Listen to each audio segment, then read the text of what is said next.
Nós vamos abrir a palavra do Senhor na carta de Paulo aos Colossenses. Vamos ler aqui a palavra de Deus.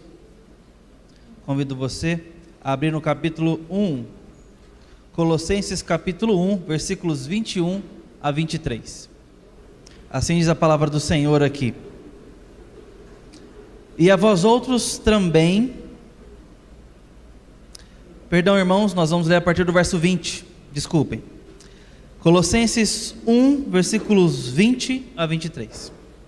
Diz assim: E que havendo feito a paz pelo sangue da sua cruz, por meio dele reconciliasse consigo mesmo todas as coisas, quer sobre a terra, quer sobre os céus. E a vós outros também, que outrora éreis estranhos e inimigos no entendimento pelas vossas obras malignas, agora, porém, vos reconciliou no corpo da sua carne, mediante a sua morte, para apresentar-vos perante ele santos, inculpáveis e irrepreensíveis, se é que permaneceis na fé, alicerçados e firmes, não vos deixando afastar da esperança do evangelho que ouviste e que foi pregado a toda criatura debaixo do céu, e do qual eu, Paulo, me tornei ministro. Essa é a palavra do Senhor para nós. Irmãos, para nossa abertura de estudo aqui, eu gostaria de ler uma história que eu ouvi do reverendo Heber Campos, que ilustra muito bem o que está acontecendo em Colossenses. Ele leu essa história e eu quero trazer para os irmãos esse trecho, e vou trazer aqui a informação em reais, para que a gente entenda.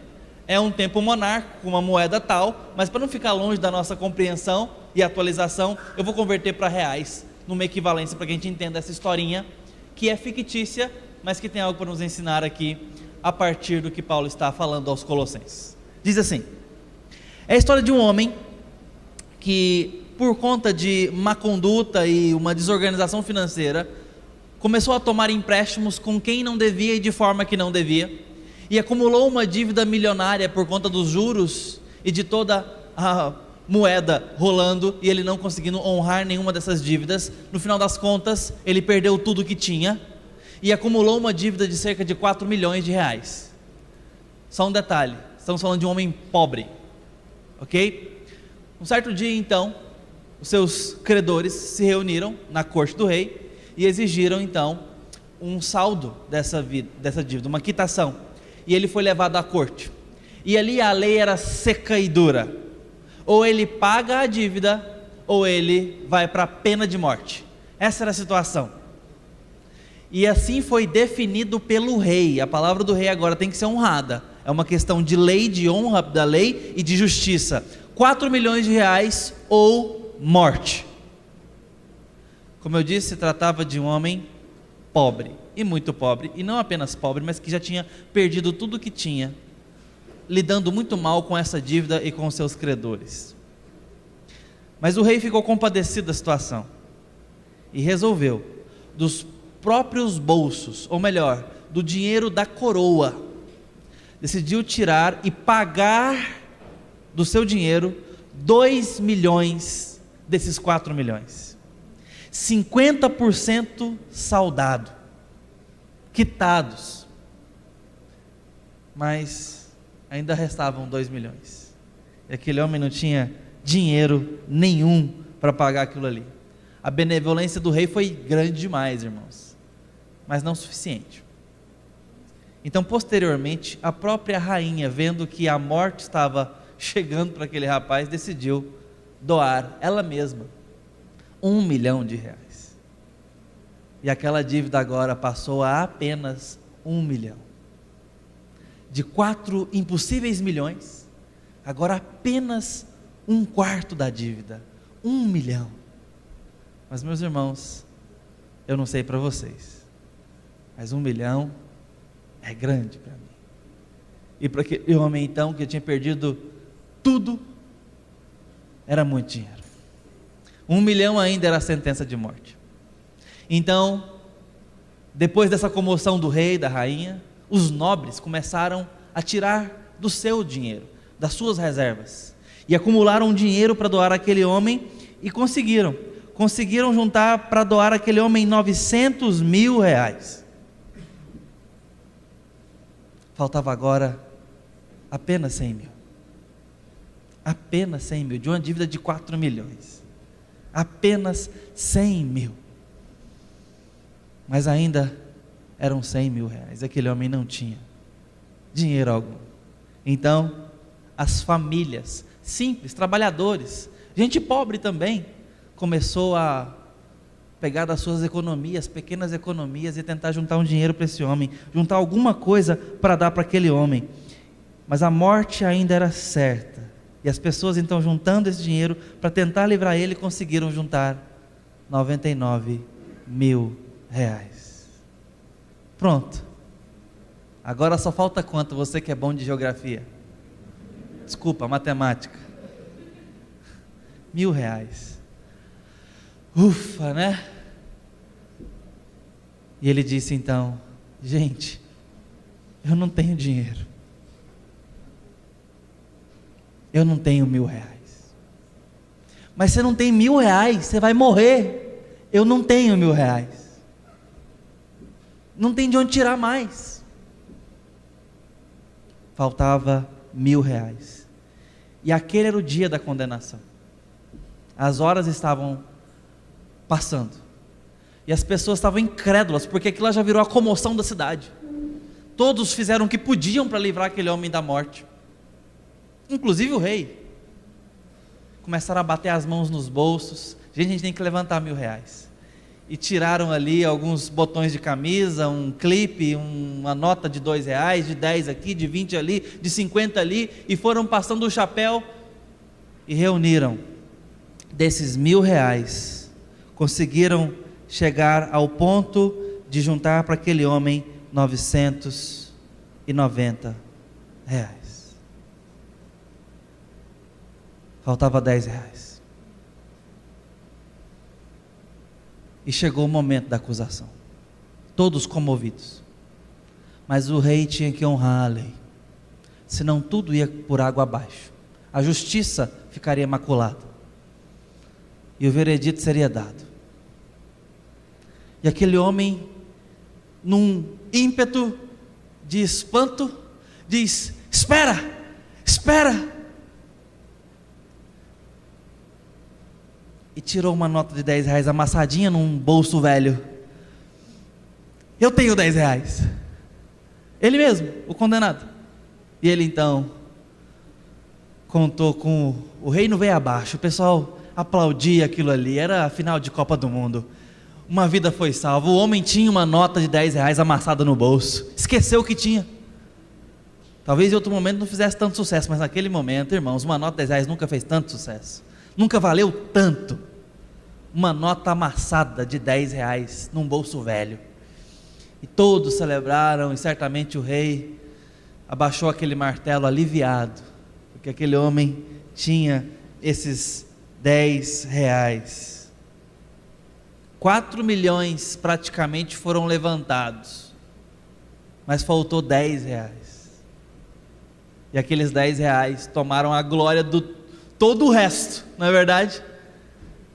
Porque aquilo ali foi o salvador. Aquilo ali é que de fato roubou a cena e salvou aquele homem. Dá para imaginar o valor dessa nota para essa cena?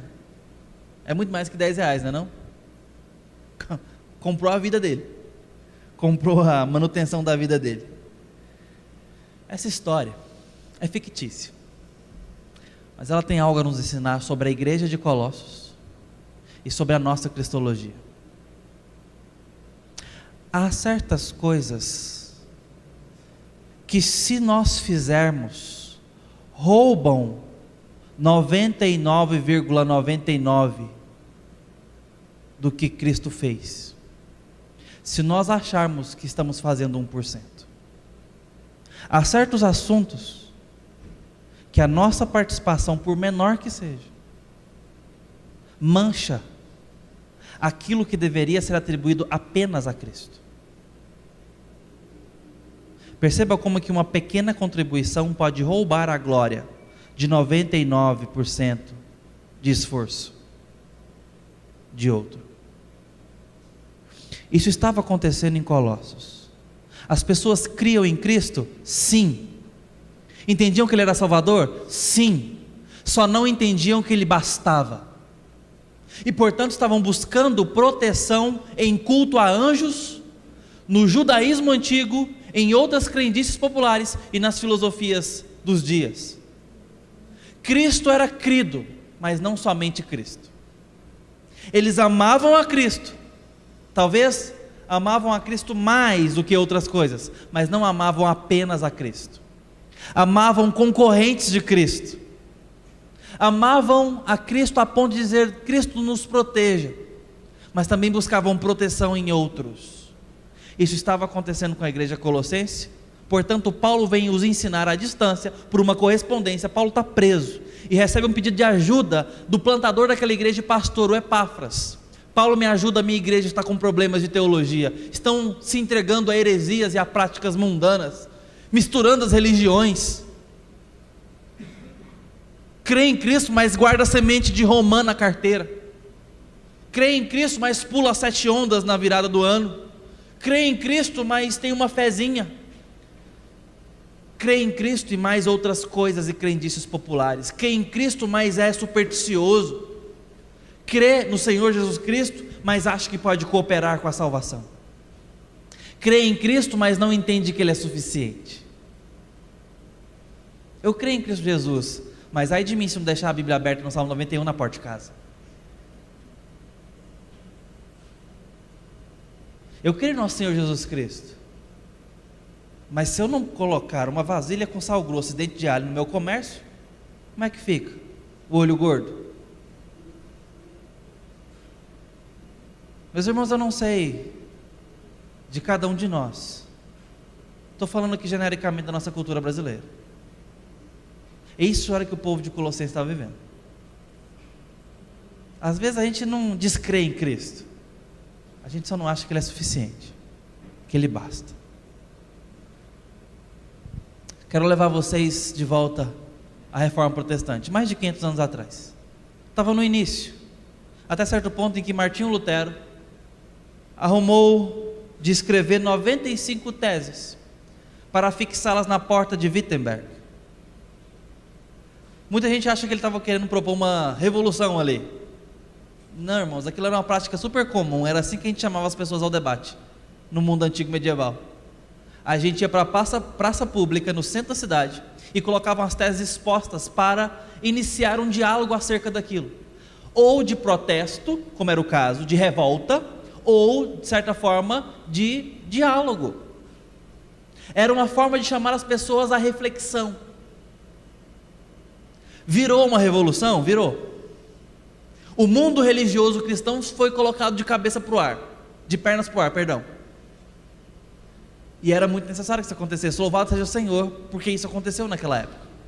Porque de fato, coisas importantes vieram à tona para serem rediscutidas.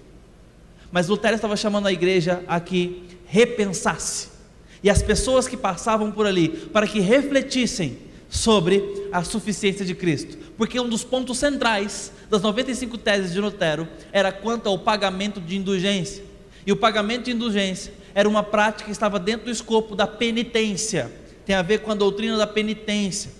E a doutrina da penitência é aquela forma são atos de sofrimento, de autoflagelo ou de autossacrifício, para que a gente pague por algo, compense algo. A indulgência era financeira, era pagada com dinheiro. Só que muita gente confunde e lida com injustiça quanto à doutrina católica ao atribuir isso a uma prática de não crer na suficiência de Cristo. Não, Cristo era suficiente, era crido como suficiente dentro da Igreja Católica Romana, que era a igreja representante do momento, como o autor da nossa salvação e aquele que nos garante vida eterna. Isso é crido dentro do catolicismo romano. E isso é quanto ao castigo eterno, as penas eternas. Estamos falando de céu e inferno. A Igreja Católica Romana, então, nesse tempo, defendia Cristo como sendo o nosso Salvador, que nos livra do castigo eterno. E onde entra então a indulgência nesse caso? alívio para as penas temporais e contemporâneas. A indulgência não trabalha quanto à eternidade. Então, justiça feita, agora vamos falar da indulgência. Era isso que era crido. A indulgência não era contra o castigo eterno, não visava tomar o lugar de Cristo, era de Cristo. A igreja cria nisso, mas arrumou um lugarzinho para enfiar aqui uma doutrina de alívio das penas temporais, das penas cotidianas. Portanto, a indulgência me ajudava a compensar pecados quanto a penas da história, da segunda-feira. Eu dou aqui um pagamento de indulgência para ver se Deus livra a minha semana, porque semana passada eu toquei o terror. Então a indulgência visava esse alívio na história, não para depois da história. Era só uma ajudinha no processo todo de redenção. Guardadas as proporções eternas de Cristo, agora deixa eu falar só de um pedacinho aqui, do meu cotidiano. E você quer saber, irmãos, a indulgência nem era uma coisa assim absurda, sabe, gritante. Não, era uma prática equivocada do ponto de vista bíblico, sim, isso é suficiente para ser condenada, mas não era grande coisa. Tinha coisa mais séria, tinha coisa mais terrível. Mas Lutero entendeu que esta pequena prática distorcia a fala bíblica da suficiência de Cristo para a nossa salvação, por meio de Cristo e por meio de Cristo somente. E por isso que um dos focos da reforma protestante tomou força neste ponto: solos Christus, somente por meio de Cristo, somente Cristo e tão somente Cristo. E Paulo está ensinando essa igreja sobre isso, porque este era um problema bíblico, do tempo bíblico, não apenas um problema histórico como a gente viu aqui, mas um problema do tempo bíblico. A igreja de Colossos está vivendo isso, o problema quanto à suficiência de Cristo. Eles creem em Cristo, mas entendem que algumas providências menores aqui podem ser tomadas, só que são concorrentes com Cristo, e é apenas uma nota de R$10 numa dívida de 4 milhões. Mas meus irmãos, se eu tenho alguma coisa para dizer, isso eu fiz para a minha salvação, este único ato, dentre os milhões de providências que Jesus tomou, a honra dele vem abaixo, porque ele não dividiu essa glória conosco. Ele é o único cordeiro que tira o pecado do mundo, o único caminho, único, não um caminho, para pagar pelos nossos pecados e redimir pessoas a Deus. Essa obra é dele e de mais ninguém. Não importa se é uma pequena crendice, um pequeno hábito, e a gente leva isso muitas vezes sem perceber, que nós estamos tendo Cristo como não suficiente. Por um tempo, meu pai teve uma história de fé muito complexa, e eu não quero expô-la aqui nesse momento, precisaria de mais desenvolvimento para eu ser justo com a história do meu pai, quanto à fé. Mas por muito tempo eu vivi com meu pai com uma fé não prática. Ele declarava-se crédulo em Deus, mas não tinha uma reverberação prática na vida dele. Mas uma coisa ele não deixava de fazer: nós íamos sair para viajar, ele guardava um Novo Testamento, daqueles de hotel que os gideões distribuem aí, ele tinha um daquele, da capinha azul, e ele toda vez, antes de viajarmos, ele abria o Novo Testamento e lia alguma porção. Terminava, fazia o sinal da cruz ali, porque ele foi iniciado no catolicismo romano, e muito bem iniciado por sinal, foi coroinha, e estava seguindo quase que carreira mesmo ali. Ele tinha esse hábito. Aí você fala, ele aprendeu isso em algum lugar? Sim, mas o que cremos é menos importante do que no que confiamos. E eu explico isso. Já ouviu falar sobre cosmovisão? é uma expressão muito usada hoje na academia, na filosofia, e está caindo no vocabulário popular. Mas essa não é uma expressão antiga. A expressão vem do alemão Weltanschauung, é visão de mundo, a forma que eu enxergo o mundo. Quando a gente traz isso para a filosofia contemporânea, é dito que todos nós temos uma visão de mundo. Por sermos goianienses, morando no estado de Goiás, nós temos uma visão de mundo regional, em que em alguns pontos ela é similar, nós todos aqui. Mas quando a gente pormenoriza e vai para o particular, você tem uma visão de mundo diferente da minha. Mesmo que a gente tenha uma visão comum em muitos assuntos, por sermos brasileiros, goianos, goianienses, quando a gente vai afunilando mais, sua história de vida é diferente da minha. E por isso nós temos marcas diferentes uns dos outros, e essas marcas distinguem a forma da gente ver o mundo. A nossa visão de mundo muda. Então eu preciso ver como é que a minha visão de mundo é formada, a lente que eu coloco aqui para ver as coisas. As coisas que nós confiamos são mais importantes do que aquelas que nós cremos, sabemos. E confiança é desenvolvida lá no coração. Olha para uma criança de 1 ano de idade, o que ela sabe sobre o mundo? Quase nada. Quais informações ela tem? Nenhuma, praticamente. Está aprendendo sobre vocabulário, está repetindo sílabas, mal conhece 5 frutas, conhece 3 ou 4 animais, não sabe sobre corrente elétrica, sobre trânsito, tempo, não sabe sobre enfermidades, não sabe sobre educação, não sabe nada, política, filosofia, sociologia, nada. Ela não tem conhecimento, tem, mas em termos de quantidade, nada. Mas ao mesmo tempo age como se soubesse um monte de coisas, porque ela está desenvolvendo confianças. Quando ela chora, quando ela se machuca, o que ela faz? Chora e chama a mãe, não é? Pelo menos lá em casa é assim. Meu filho quer brincar, chama papai, machucou, chama mamãe, como se o pai não cuidasse. Isso é confiança. Confiança tal, hoje eu fui entrar no banho para me arrumar, liguei o chuveiro e ele estava brincando na sala. Ele veio de roupa e fralda e tudo, o que ele fez? Entrou direto no chuveiro comigo, porque ele confia no pai. Se eu falar para o meu filho se jogar, eu não preciso falar, ele faz isso sem muito empurrãozinho. Mas se eu falar para ele se jogar, ele se joga, porque ele confia. A vida vai nos moldando a confiança, mas ela é a primeira coisa que vem. Vai falar para um adolescente apaixonado, vai explicar para ele que ele está entrando numa enrascada, que o moço não é de Deus, que a moça é bandida, vai explicar socialmente.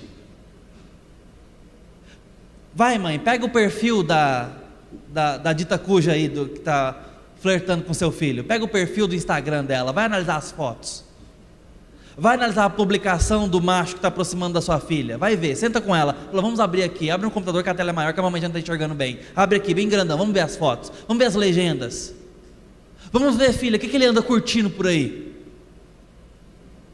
Deixa eu te falar uma coisa, contra a paixão, pouco vale a razão. E está errado. Mas sabe por que isso acontece? Porque a confiança é mais importante do que dados e informações. Confiança é lá de dentro. É a fidúcia, é o fator fiduciário do coração. A gente estabelece compromissos e confianças desde a infância. Eu morei com a minha avó um tempo. Minha avó tinha algumas superstições.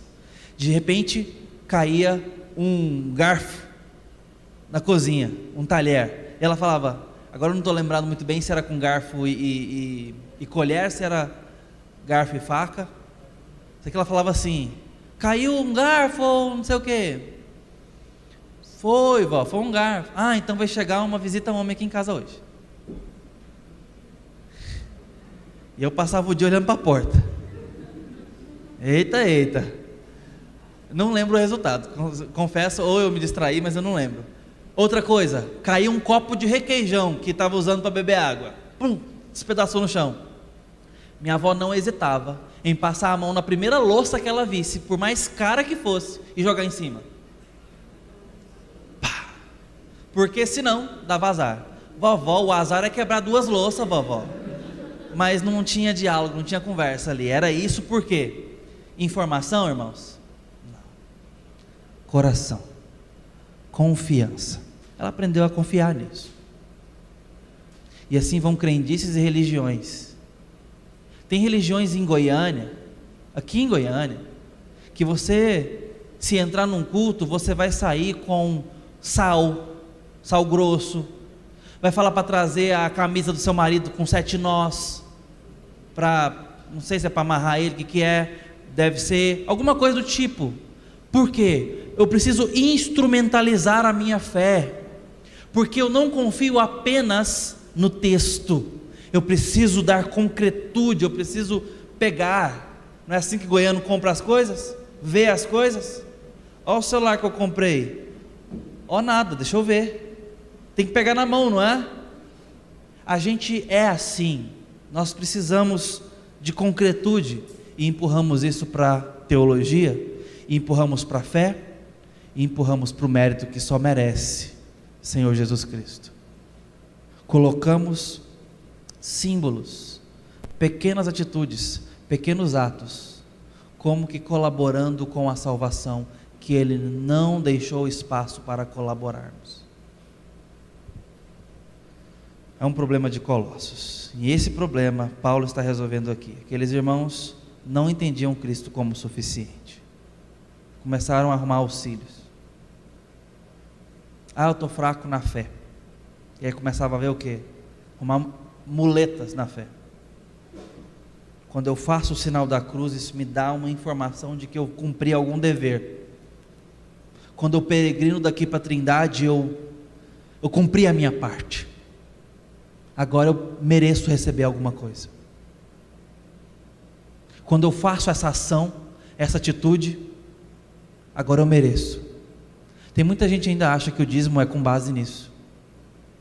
Deus realmente nos fala sobre: eu vou prover para vocês, mediante a oferta que vocês trazem no templo do Antigo Testamento. Ele chama até de prova. Ele não faz isso para mais nada, mas ele faz com os recursos financeiros doados em louvor, para abastecimento da manutenção da casa de adoração, lá no Antigo Testamento. Provai-me nisto, se eu não encherei os teus celeiros. Mas, meus irmãos, é ato de culto e adoração.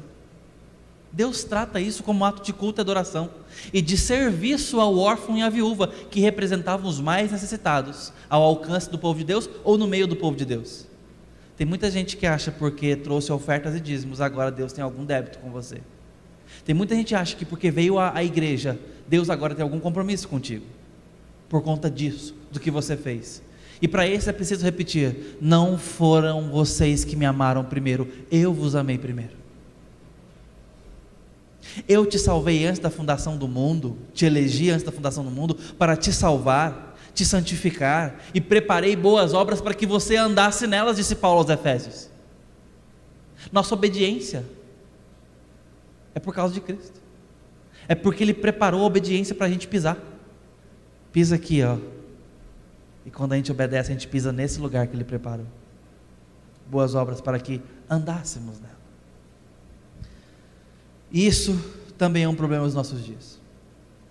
Não cremos na suficiência de Cristo muitas vezes, de diversas maneiras, e o texto então nos mostra isso.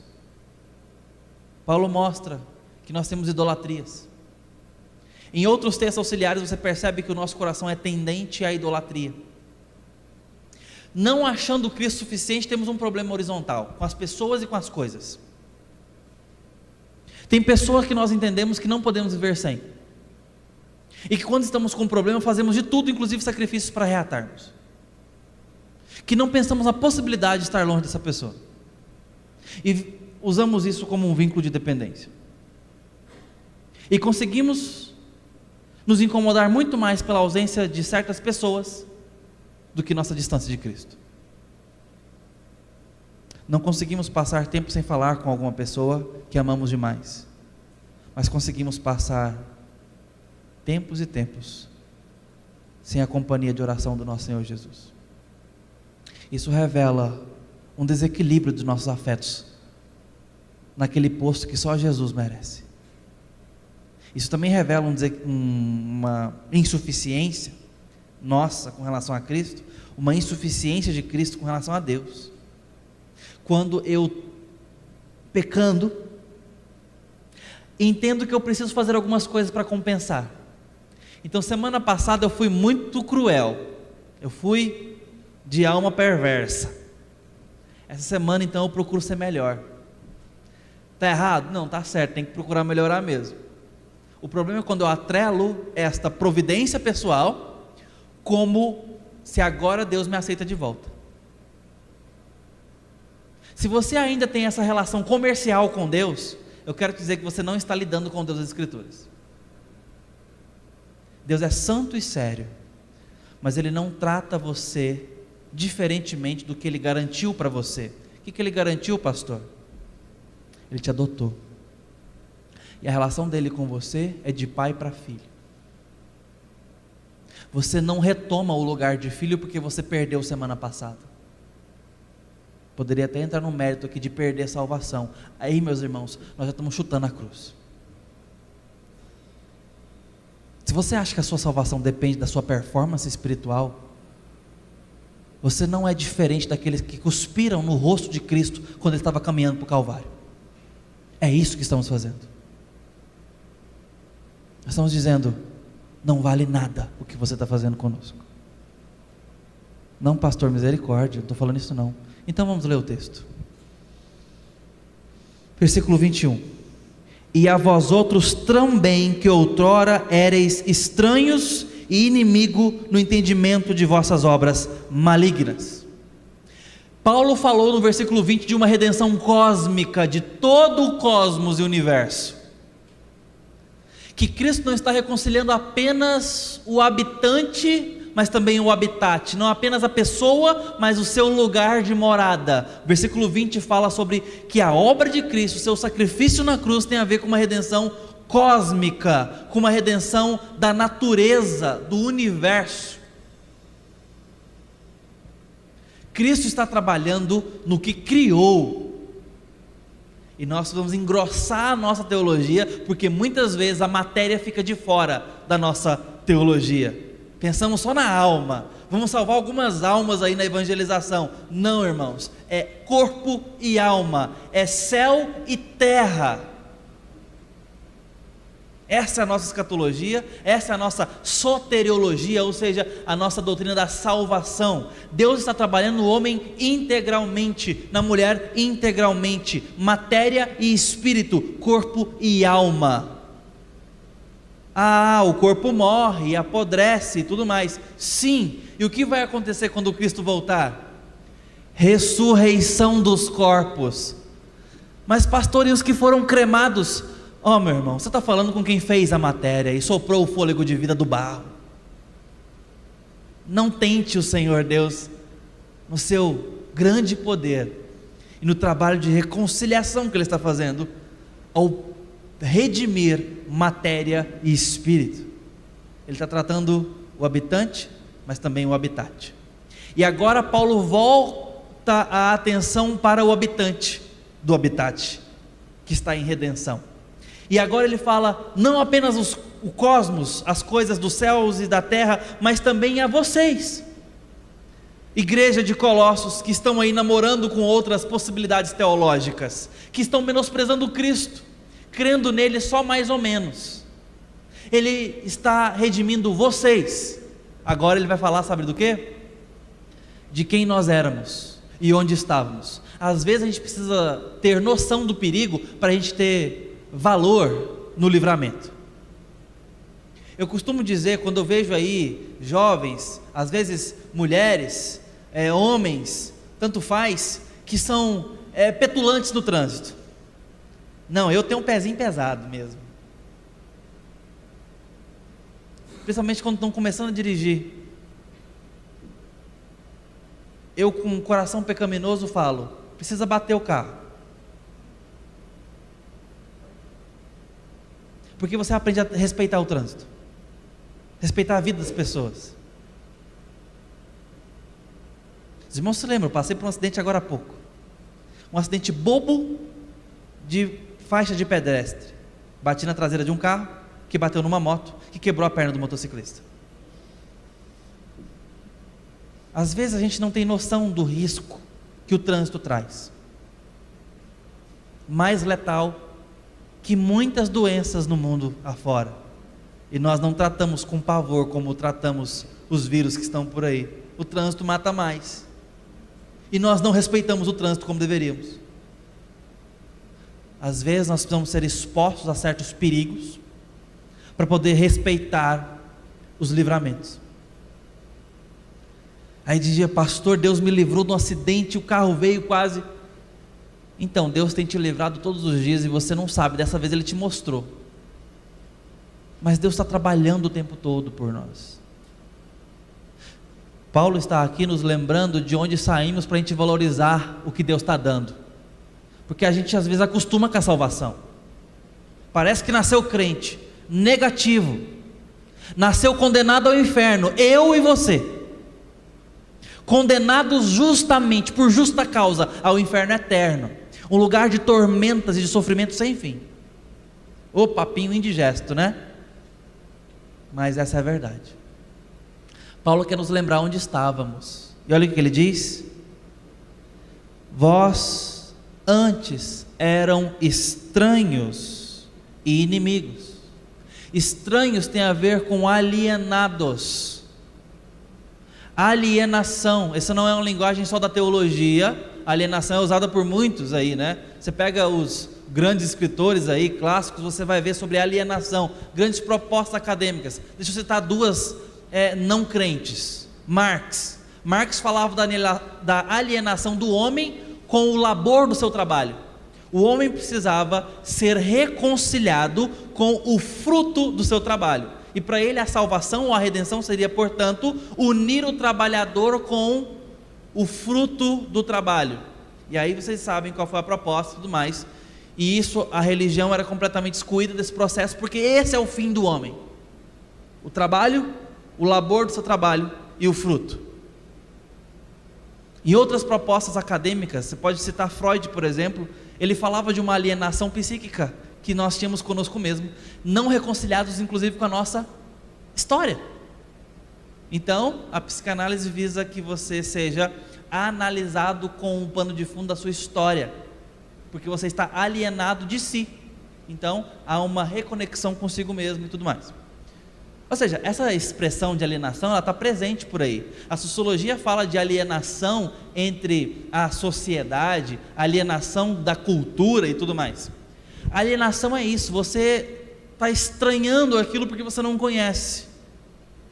Então, Paulo diz: vocês eram alienados de Deus, estranhos de Deus e inimigos. A alienação fala sobre o conhecimento, a falta do conhecimento, a ignorância. Eu não conhecia. Mas Paulo qualifica mais isso aqui. Não basta apenas entender isso. Vocês também eram inimigos de Deus. Tem muita gente que acha que não depender de Cristo, não ir para a cruz de Cristo e não crer no Evangelho, significa o seguinte: não, pastor, é o seguinte, eu não tenho nada contra, também não tenho muito a favor, estou neutro. Irmão, não tem neutro nesse mundo, não existe tal coisa. Ou nós somos amigos de Cristo, ou somos inimigos de Cristo. Quer ver a prova? Mas olha, eu mesmo quando eu não cria, você pode olhando para a sua história, mesmo quando eu não cria em Cristo Jesus, quando eu não fui alcançado pela graça e tudo mais, ou quando, como diz lá na cidade de Uruana, quando eu passei para crente. É muito comum, a linguagem muito comum nossa aí, simples. Quando se fala da conversão, a pessoa fala: quando eu passei para crente. Antes de você passar para crente, você pode falar o seguinte: não, nunca tive raiva de Jesus, misericórdia. Nunca tive ódio de Deus. João 3, versículo 19. Vou ler a partir do 18 para fazer sentido o todo, tá? 3:18. Quem nele crê não é julgado, o que não crê já está julgado, porquanto não crê no nome do unigênito do Filho de Deus. Agora atenção, o julgamento é este, que a luz veio ao mundo e os homens amaram mais as trevas do que a luz, porque as suas obras eram más. Pois todo aquele que pratica o mal aborrece a luz e não se chega para a luz, a fim de não serem arguidas as suas obras. Esse é o ódio a Cristo. Essa é a posição daquele que não crê, é inimigo. Por quê? Porque não quer ter comunhão com a luz e ter as suas obras más expostas. É assim que a gente odeia a Cristo. Quando nós temos medo do que Ele traz, para roubar aquilo que temos, para destruir aquilo que temos e amamos. E aqui nós nos colocamos em posição de inimizade, uma posição na verdade, de oposição a Cristo, porque estamos amando algo contrário a Cristo. Quando eu me ajunto com o inimigo de Cristo, eu estou fazendo coro com a declaração de inimizade do inimigo. E é isso que aconteceu com a humanidade, é isso que acontece conosco, a menos que sejamos salvos pela luz do Evangelho. Somos inimigos de Cristo, amando mais as trevas do que a luz, para que as nossas obras não sejam expostas, trazidas à arguição, inquirição, a juízo. Mas nós sabemos que quando formos a Cristo, encontraremos a redenção e perdão, mas teremos nossas paixões mundanas aniquiladas. E nós não queremos isso, porque não conhecemos a Cristo, porque não entendemos que Ele é o santo de nossas almas. Mas Paulo diz mais: vocês eram estranhos e inimigos no entendimento pelas vossas obras malignas. A mesma linguagem de João, as obras malignas. É assim que a gente se porta como inimigos. Mas Paulo, então, para falar da suficiência de Cristo, esse é o argumento de todo o livro de Colossenses, toda a carta de Colossenses. Ele agora usa uma contraposição, um contraste. Observe aí o versículo de número 22. Agora, porém, agora,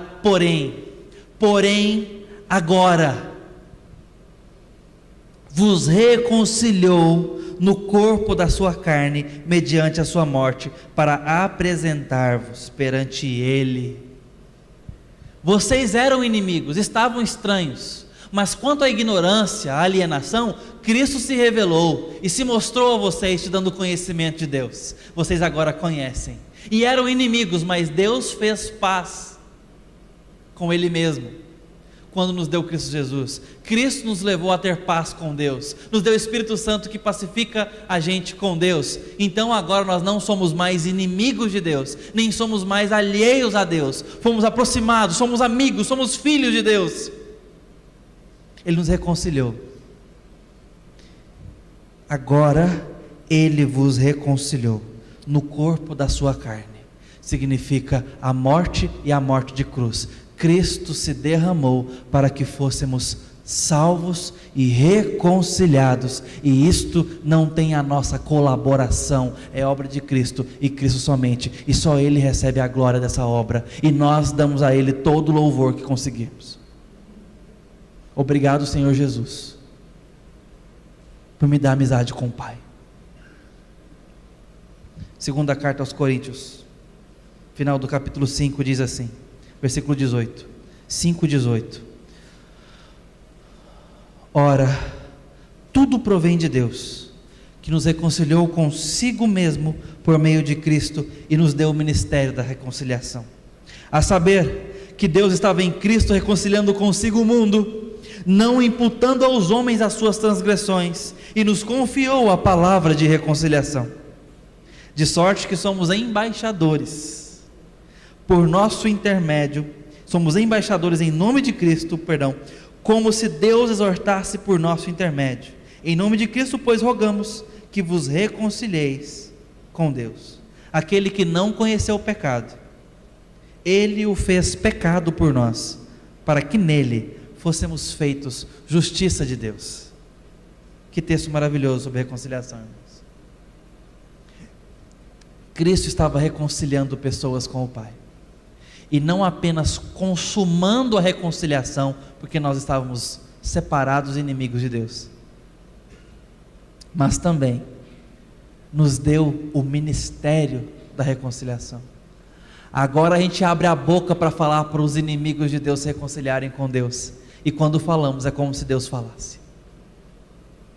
Você entende sobre a obra de Cristo? Ela fala sobre isso. Você tem falado ao mundo sobre esse Cristo que reconcilia? Sobre a necessidade de reconciliação? Ou nós temos ido ao mundo valorizar suas obras malignas, admirando as obras malignas de homens e mulheres? Isso é uma tremenda falta de compaixão, de idolatria do nosso coração e de desprezo da suficiência de Cristo. Vocês entendem isso? Irmão, você entende isso? Querida irmã, você compreende isso? Nós somos reconciliados sem mérito, e agora nós temos a palavra da reconciliação em nossa boca.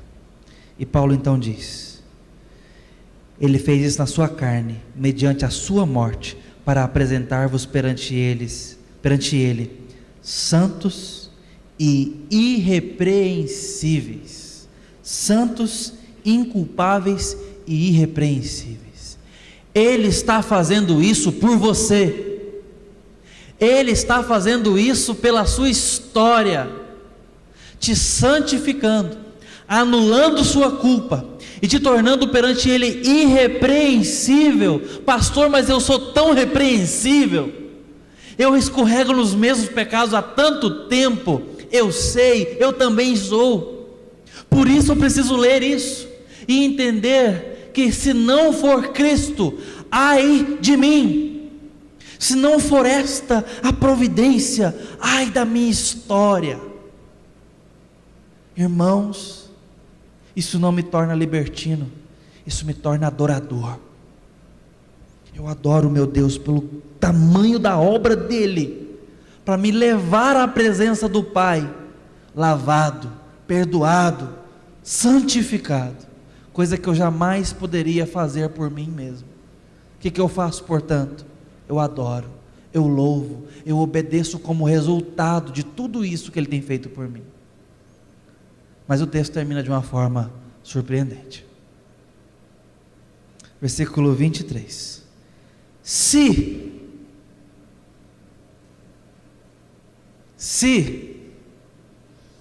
partícula prepositiva condicionante, se permaneceis na fé, alicerçados e firmes, não vos deixando afastar da esperança do Evangelho, que ouvistes e que foi pregado a toda criatura debaixo do céu, e do qual eu, Paulo, me tornei ministro. Se vocês creem no que foi pregado biblicamente na doutrina dos apóstolos, e se nisso permanecem, tem gente que quer Cristo sem a Bíblia, tem gente que quer Evangelho sem a igreja, tem gente que quer a voz do Senhor sem suas letras inspiradas, tem gente que quer se manter firme, mas não conhece o alicerce. Paulo termina dessa forma, para questionar a salvação daqueles irmãos. Tem muito crente achando que está salvo e nunca se rendeu a Cristo Jesus, nunca teve comunhão com Cristo Jesus, visitou a igreja, frequentou a igreja, tem Bíblia em casa, lê de vez em quando, com medo de pegar o trânsito sem ler a palavra de Deus, deixa o Salmo 91 aberto. João capítulo 6, Jesus diz: alguns dirão, Senhor, Senhor, em teu nome fiz isso e aquilo outro. E Jesus vai dizer: a gente nunca se conheceu. A gente nunca se conheceu. E sabe o que é pior? Você sabe disso. Você sabe disso. E hoje eu insisto com você, pare de se enganar e se renda a Jesus Cristo. Só Ele é capaz de salvar a nossa vida. Só diante dEle a nossa vida deve ser vivida. Eu estou falando de consagração, adoração, de uma vida cristocêntrica, onde o seu trabalho não é mais importante do que Cristo, onde a sua família não é mais importante do que Cristo, onde a sua saúde não é mais importante do que Cristo, porque sem Ele, todas essas coisas tão preciosas não valem nada, e serão queimadas no fogo eterno. Mas esse texto não termina com essa tônica. Esse texto termina falando sobre o ministério de Paulo, que pregou o evangelho da salvação. Portanto, querida igreja, queridos irmãos e irmãs, e aqueles que ouvem essa palavra, creiam no evangelho do Senhor Jesus Cristo e se rendam a Ele. E aqueles crentes mornos, é tempo de renovação, de aquecer-se novamente e de honrar a Cristo como você não tem honrado há tanto tempo, porque Cristo basta e tem que tomar o primeiro lugar na nossa vida.